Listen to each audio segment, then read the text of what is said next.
Hi yoga teachers, it's Aneta Itchak here with another training for yoga teachers, therapists, coaches and body workers. Today's training is on why you need to understand your nervous system as a yoga teacher, therapist, coach or body worker.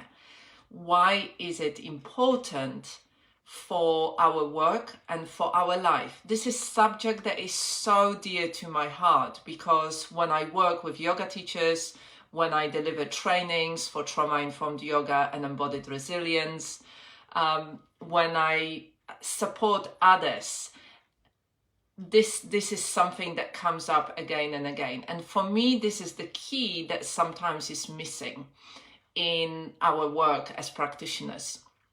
So if you keep hitting burnout, if you keep hitting feast of famine cycles in your business, if you keep procrastinating, if when you start really going deeply into developing your business and supporting others into your serving, you start hitting health issues, this is the training for you.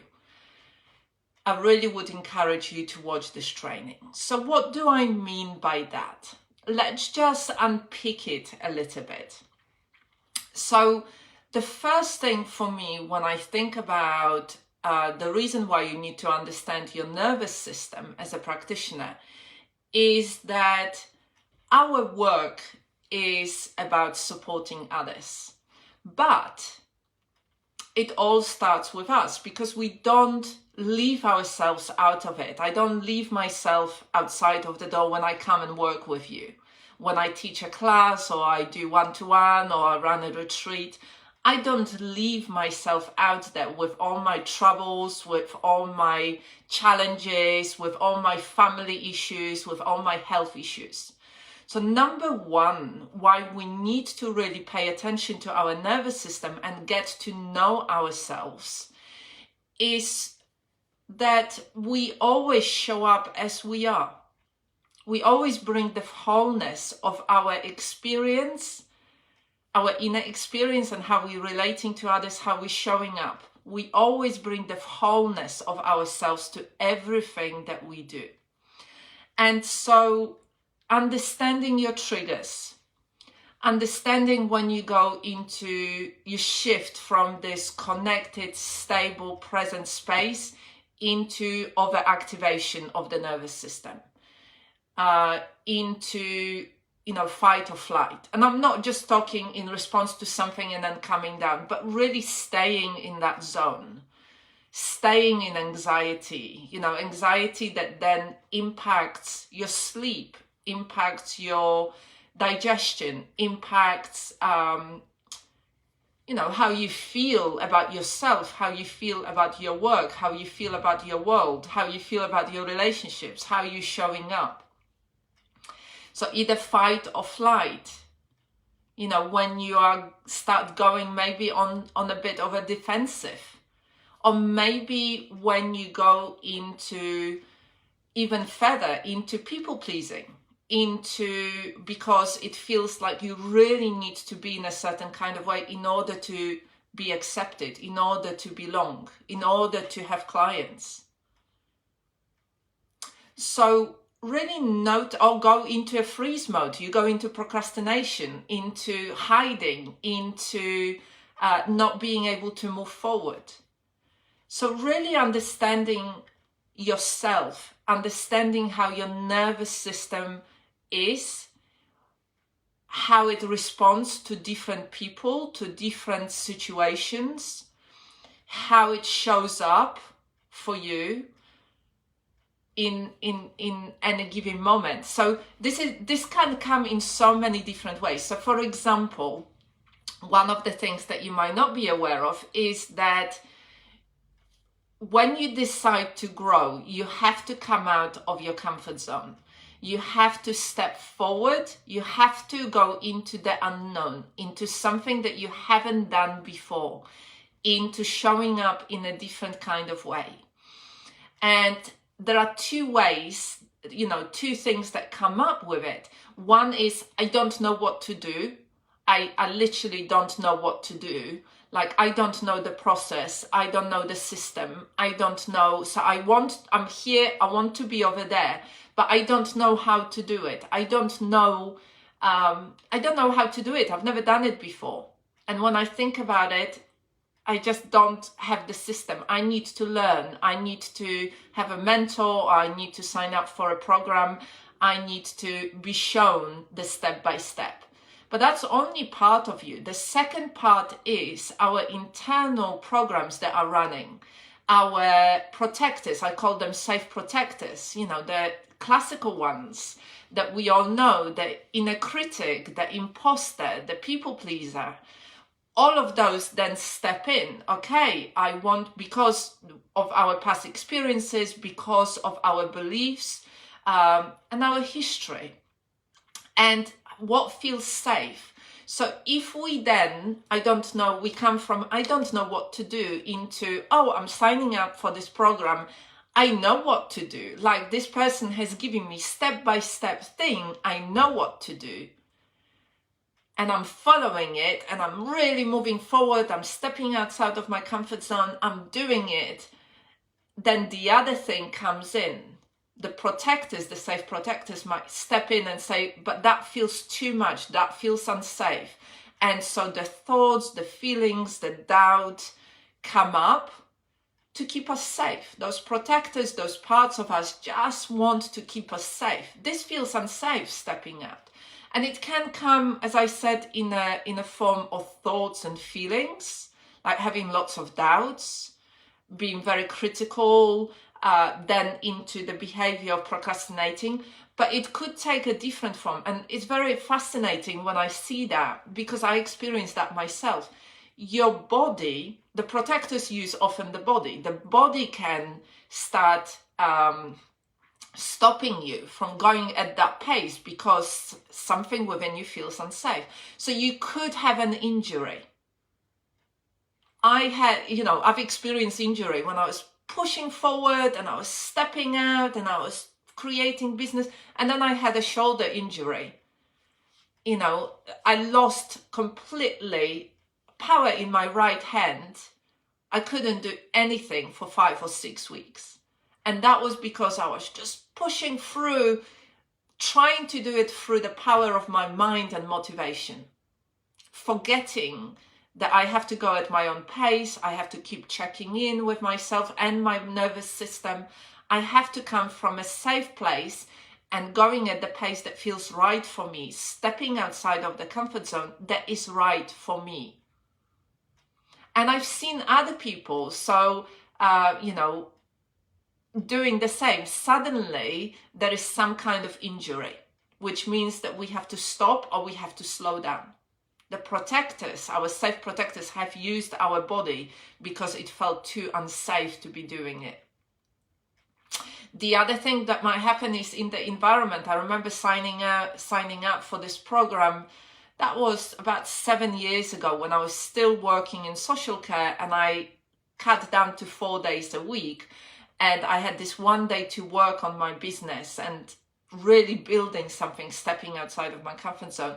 And I remember it's like I was really struggling. It was really emotional and the systems were great, but I just had so much inner resistance. And I remember our ceiling in the kitchen fell in. And I remember it was like a last straw of something in me saying, that's it, I can't do it, this is too much. So it could be within the body, it could be in the environment. Something will slow you down because you're not tuning in to your nervous system. You're not seeing what are the needs that are unwitnessed, unacknowledged. Something feels really unsafe. And so there will be that resistance. There will be these two energies or more energies pulling in or pushing in different directions. So really, number one is to understand yourself. Understand yourself, your nervous system, the patterns that are running within you, how they manifest within your inner experience, within your body, within your action, those decisions and choices that you make. And all of it is so we can then expand the window of our own tolerance.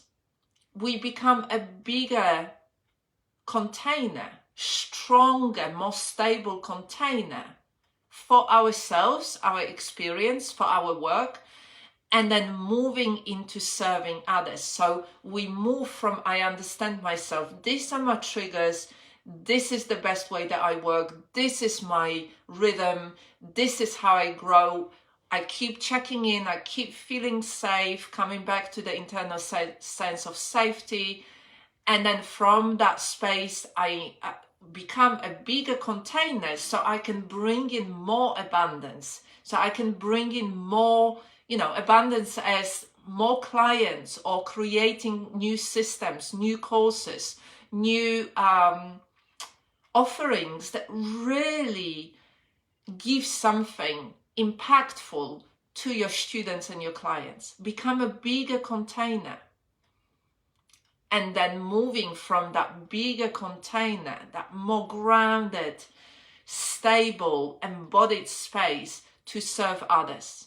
And to serve with love, serve from this abundant space, and really making a bigger impact in the world. And by impact, I mean, I don't mean in the just business sense, I'm reaching lots of people, but really making an impact, positive impact, healing and growth for everybody that you work with.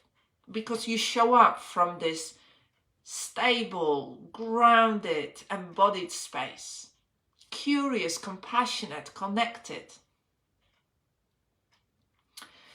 We all know, I'm sure you know, I definitely know how it feels to show up from the space of lack, from a space of, oh my God, I'm really struggling, I'm really pushing, I'm really desperate. I need to bring some clients. I need to work with some more clients because I need to bring some more money, because I need to pay my mortgage. Otherwise, I have to choose to go and work in social care again, or whatever work that you've done before. And it's so important that we take care of ourselves. And from that connected, embodied space, we serve others. Serve with love, serve with compassion, with passion, with purpose.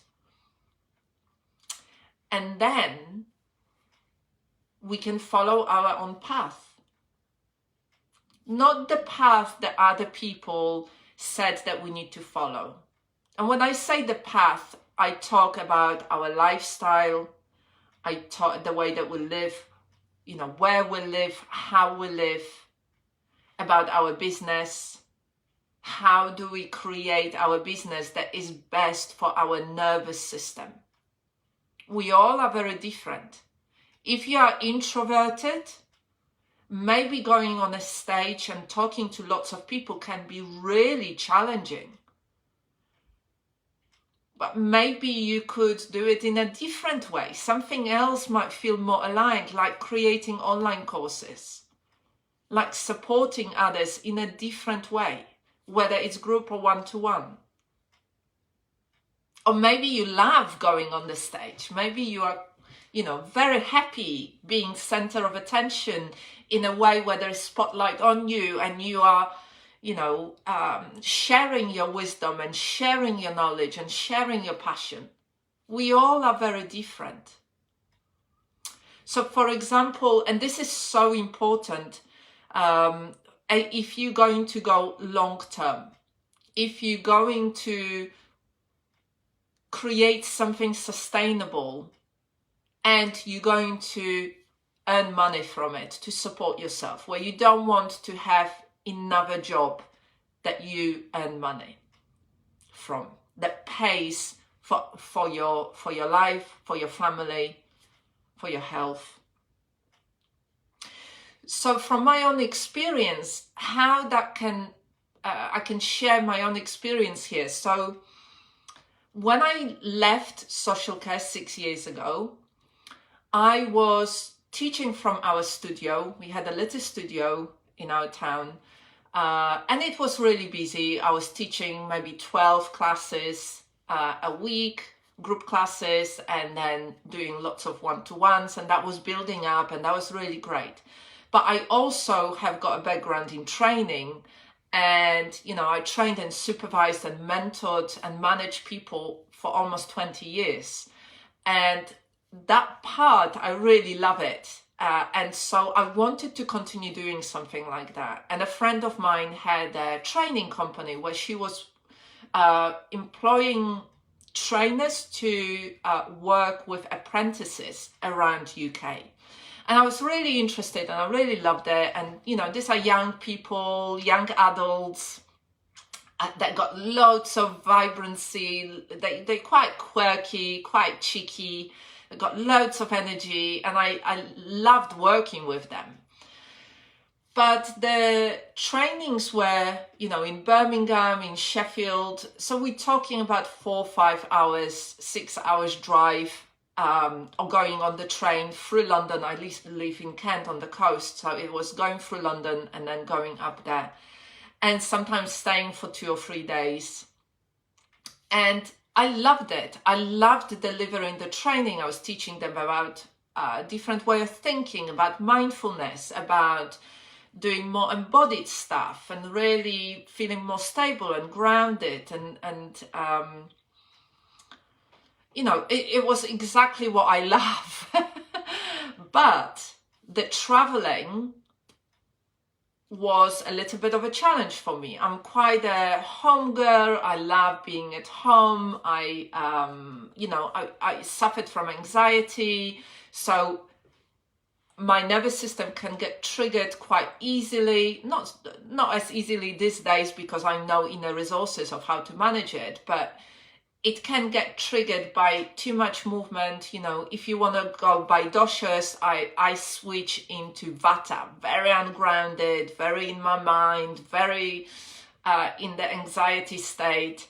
I have to work quite strongly to ground and be present. So a lot of movement like that was very challenging. And I also find it quite challenging to sleep in a new place, like a hotel where I don't know people and I don't know anything. It takes me a couple of days to settle down. So by the time, if I was going somewhere for 2 or 3 days, by the time I settled down, I was coming back. And I also was trying to run the studio and teach in the studio and have a consistency of working on it every week with clients. And then it started really, I had those needs that were being challenged by traveling a lot. And initially they were giving me times and days that I was happy to do on the days that I was not running classes and I was keeping it free. And then they started switching it around. And so, to the point that I couldn't go the night before. I had to get up at 4 o'clock in the morning, get ready, get the earliest train, go down there, teach, and sometimes come back on the same day. And that was just too much as an ongoing thing. So even though I was doing something that I absolutely love, which is the training and working with young adults and, training and mentoring them, and I loved it, the way that it was structured, it was not working for me, because then I had to cancel my classes. If I needed to go there, I had to travel, as I said, very early in the morning, deliver the training and come back. So I was exhausted and my nervous system was just being so overstimulated by all of it. And I remember the last straw was when I missed the train, just by a few minutes, missed the train that I needed to take from my town. And that meant that I was late for the next train, for the changeover in London. Then that meant that I arrived too late. I was half an hour late for starting of the training, which then meant I couldn't settle down. I couldn't arrive and ground myself well enough. And that was the last straw, and I had to leave, which I was very sad about, but it just wasn't aligned with the best way that I worked. And I had to listen to my nervous system. I had to really pay attention and acknowledge that I could continue doing it and continue earning quite all right money for doing it.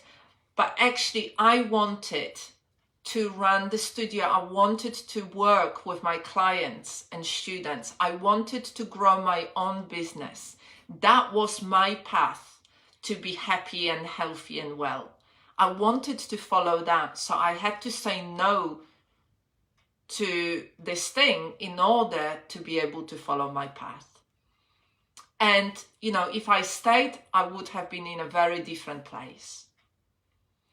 So understanding your own nervous system is so important for those three things. As I said, one is to really understand yourself. What are your triggers? What works for you? What doesn't work for you? How can you self-regulate best? What inner practices you can do again and again to really help you feel grounded and present and compassionate. So you create bigger window of tolerance for yourself. You become a bigger container. You can hold more and you can offer more. And that takes you to the second point. You support others and you serve with love and from that connected, embodied and strong space. And number 3, so you can create and follow your own path. Your own path, your own way. It doesn't matter that lots of other teachers or other practitioners are doing it in this way. If it doesn't work for you, find another way. It's a myth that there is only one way to teach yoga or one way to create a successful business. I've seen so many different people doing it their own way. And that's when it's embodied. That's when it's self-leadership. That's when it's authentic because it comes from you. From how you are, who you are, and how you serve best for the benefit of all.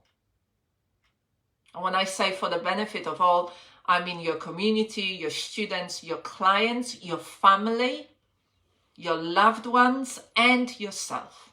You don't exclude yourself from benefit of all.